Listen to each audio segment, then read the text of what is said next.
Paying $550 a year for a credit card might sound insane, yet the Chase Sapphire Reserve is one of the most popular cards out there. It's just that most people still don't use it to its full potential. So today, I'm walking through 10 key tips to turn that negative $550 into positive value year after year, with smarter ways to spend, higher value rewards, and underrated perks and statuses that aren't even advertised. Whether you're considering the card, just got it, or trying to justify keeping it, I'm willing to bet at least one of these tips is something you've never heard of. Alright, the fastest way to get value from this card by far is the welcome bonus. Right now, that's earning 60,000 points after spending $4,000 in the first 3 months, worth at minimum $600 if you just earn those rewards and cash it all out, or $900 when you're going through the Chase travel portal. More than enough to justify that $550 in annual fees before considering any other perks. But as with all minimum spend, you want to be strategic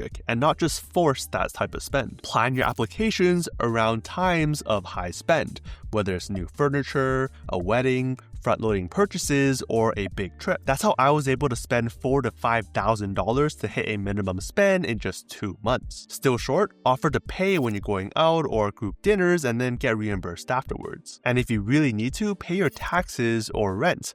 Even with a 2 to 3% fee, it could still be worth it. You're trading a small fee for a return of over 20% depending on how you're redeeming your points. Treat this welcome bonus like a one-time sprint, an early burst in value to offset that first year's annual fee, where what I would do is just make this card your sole card for everything until you lock in that bonus. Right after the bonus, this is the next easiest win because you'll probably earn hundreds back without even trying. The annual $300 travel credit is one of the easiest to use credits on the market, applying to a huge range of purchases as long as they code as travel. That includes your typical flights and hotels, but also parking lots, toll bridges, transit, and more. No activation, no enrollments, just spend in those categories and Chase will automatically apply credit towards those purchases up until the $300 total. And if you're using this credit every single year, which you probably will if you're considering this card, that brings your annual fee down to an effective $250. The only thing to note is that you won't be earning rewards on the amount that's credited with this credit, but those 100% savings are more than worth it. So the tip here is to switch all of your default payments to this card. For example, making your default card in your pay by phone app for parking, add it as your main transit card in mobile wallets, use it for toll bridge accounts, or make it default for your rideshare. Not just because of the credits though,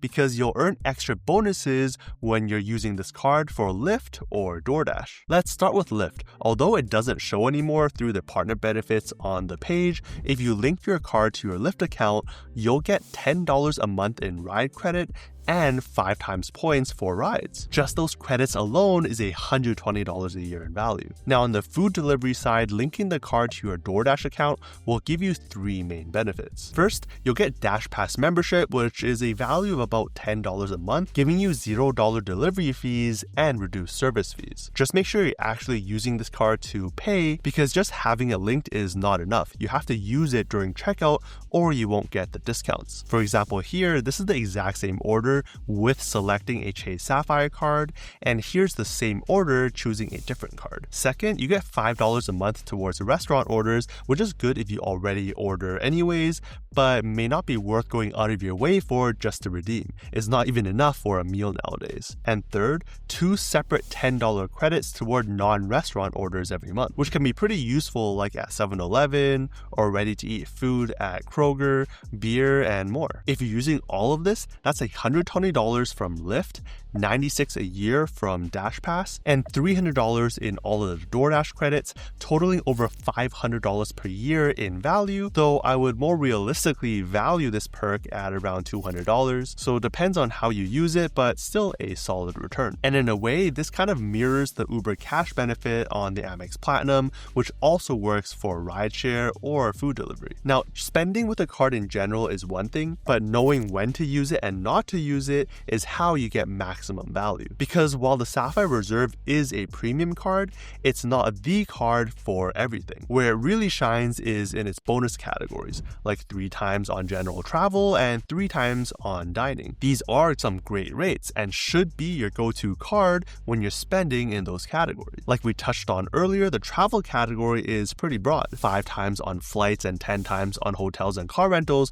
all booked through the portal, is also pretty solid value, especially if you're booking your travel with cash. What I'd suggest is to always cross-check flights with other sites like Google to make sure the rates are comparable. And if they are, you will still have to balance the benefits. On the one hand, you will get a lot more points. On the other hand, it might get messier if something happens because you're going through a third party. But apart from price, what could also tip the scale over is if you're booking through their special collections like the Edit collection of hotels, which will get you daily breakfast for 2, a $100 property credit, upgrades when available, better check-in and out times, and Wi-Fi. Then a quick bonus tip here is don't overlook getting 10 times points on Chase Dining. With so many restaurants on talk nowadays, and many of them requiring you to prepay for, say, their tasting menu, maybe $200 a menu or $400 a couple, that could easily be 4,000 points back to you, or at least 10% back in value for just dining out. It's great for people who love to try new restaurants like me. Most of these multipliers do center around travel and dining,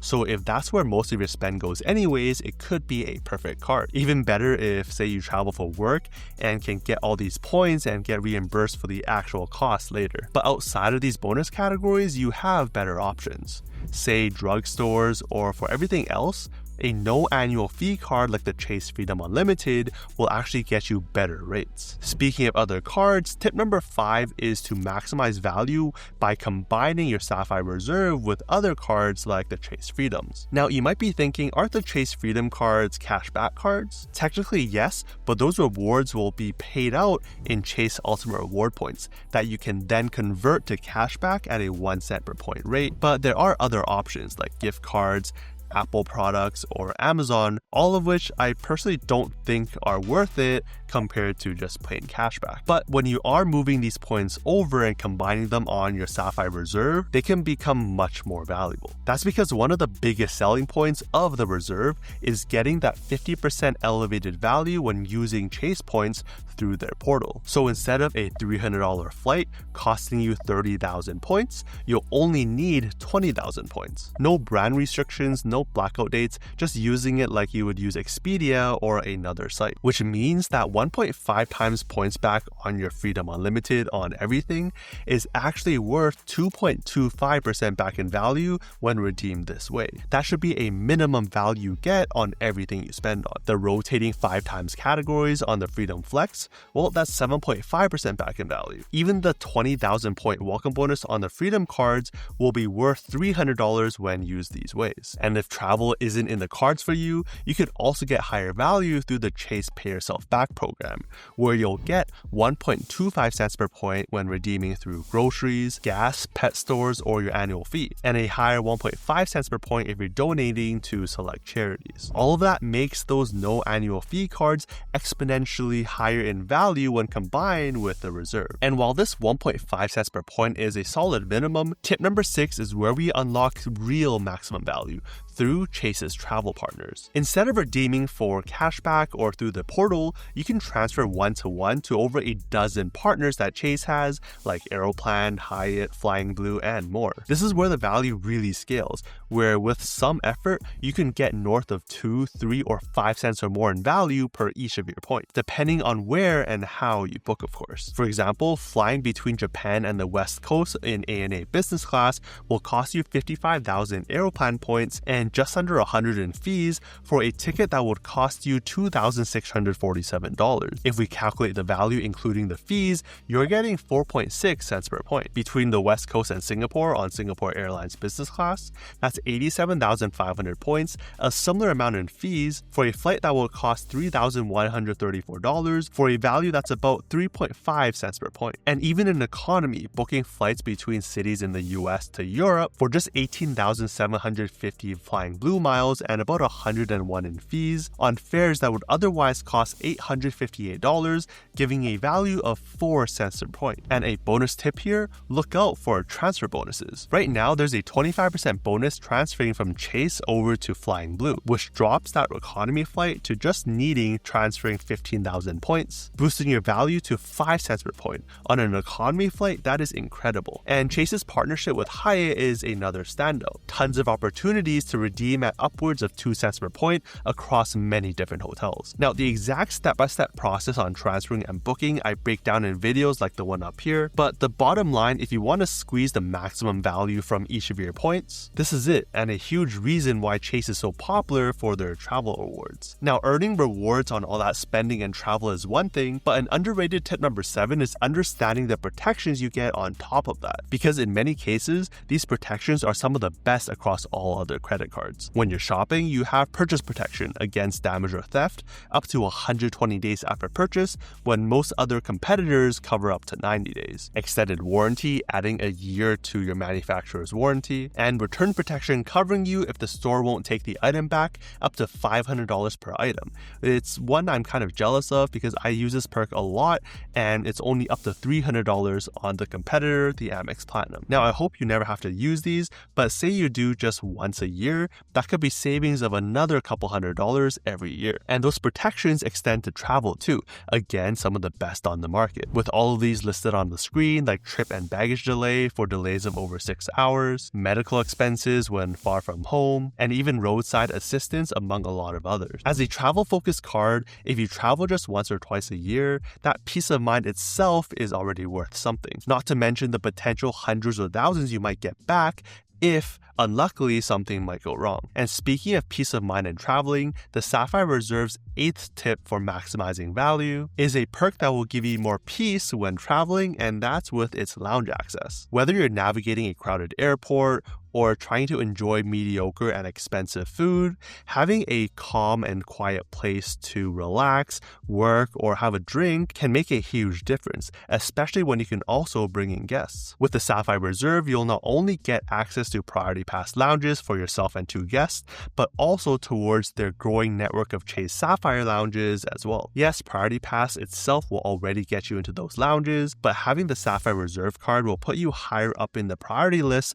whenever there's other issues or waitlists. And while Priority Pass lounges itself can be a hit or miss in the US, when you're going international, they can be quite good, like the renovated ones in Vancouver or spacious ones in Seoul and Taipei, some even having a live noodle bar. Chase Sapphire lounges, on the other hand, are next level. I haven't been one to myself yet, but they seem to be huge modern spaces, having craft cocktails, and even perks like free facials. They're definitely a serious upgrade. Value-wise, personally, I would pin Priority Pass access at about $10 to $20, especially if you're traveling internationally, and maybe $30 when considering Chase Sapphire lounges. So if you use these a few times a year, and especially when you're going with guests, that could again be a couple $100 in value just on this perk alone. Okay, number 9 is an interesting one because most people will tell you the Chase Sapphire Reserve has no indication of any elite status. And technically you'd be right. On the product page itself, it doesn't mention anything about getting status. But because this is a Visa Infinite card, you get Visa Infinite privileges, which includes status and discounts across 3 programs: Avis Preferred Plus, Hertz Gold Plus, and National Executive, which would get you faster rental days, guaranteed upgrades, and access to the executive aisle where you can get cars of upwards of full size even though you're just paying mid-size. More cars, same cost, more savings. On top of that, because the card also comes with primary car rental coverage, you can deny the company's collision damage waiver, saving you another $20 to $30 per day. Similar to the other perks, if you rent cars once or twice a year for some trips, then again could save you $100 or $200. Next, these 2 low-key perks can add up surprisingly fast, especially since they apply to purchases you probably never expected to get a discount on. First, Chase offers. Now these rotate in every month or so and are targeted deals you activate on your card. Sometimes just a few % back, but sometimes 10-20% or more on things like apparel, hotels, services, and many more. They're a bit buried in the website or the app, but spending a few minutes every month to scan through and add the ones that might apply to you can really add up. Personally, on this card alone, I've saved just under $100 on Chase offers. And second, Amazon discounts. No, not using points to cover your entire purchase, but using them during targeted discount times. If you check amazon.com/Chase offer, sometimes you'll see offers of 30, 40, 50% off your Amazon purchase just by using a few points. And with Amazon selling basically everything, those savings can go a long way. Electronics, home goods, even cleaning supplies, you name it. Both of these perks are kind of hidden and really easy to overlook, but they can stack up to hundreds over time with just a few minutes of effort every month or so. Now, across the 10 tips so far, you've already seen how the Sapphire Reserve can already pay for itself and then some year after year. But that's not all, because here's a bonus round of rapid fire tips that might be a bit more niche but can save you both time and money if it applies. First, be smart about your application strategy. The $95 Sapphire Preferred often has elevated welcome bonuses of up to 100,000 points, while the Sapphire Reserve tends to stay around 60,000. Now, is that 40,000 point welcome bonus difference enough to push you towards the Sapphire Reserve? That's important because you can only get one welcome bonus across either Chase Sapphire cards once every 48 months, so decide carefully. Second, if you're worried about approval, luckily Chase, being a major bank, has locations across the country you can physically go and visit. I've had several friends go this route and come out approved, likely because the banker there is actually incentivized to help you and may actually call Chase for you too. Third, don't forget about the Visa Infinite Concierge. Yes, it's maybe not to the level of Amex Concierge, but it doesn't hurt to try and save some time on restaurant recommendations or help plan some simple trips. Fourth, keep an eye on Chase experiences. From concerts at festivals to exclusive events, these perks pop up occasionally and it's worth keeping an eye out on, especially if they line up with things you already do. And fifth, the Sapphire Reserve gives you credit every 4 years towards the Nexus, TSA PreCheck, or Global Entry. But even if you've used it for yourself, you can use it towards a friend or a partner's application. You only need to charge an applications fee onto your card. It doesn't have to be yours. Now, if you've made it this far, you love maximizing value. And as great as the Sapphire Reserve is, it has some serious competition. And depending on your lifestyle, another premium card might be better suited for you. I personally have the two others, so for a full detailed comparison, check out this video here and I'll see you over there.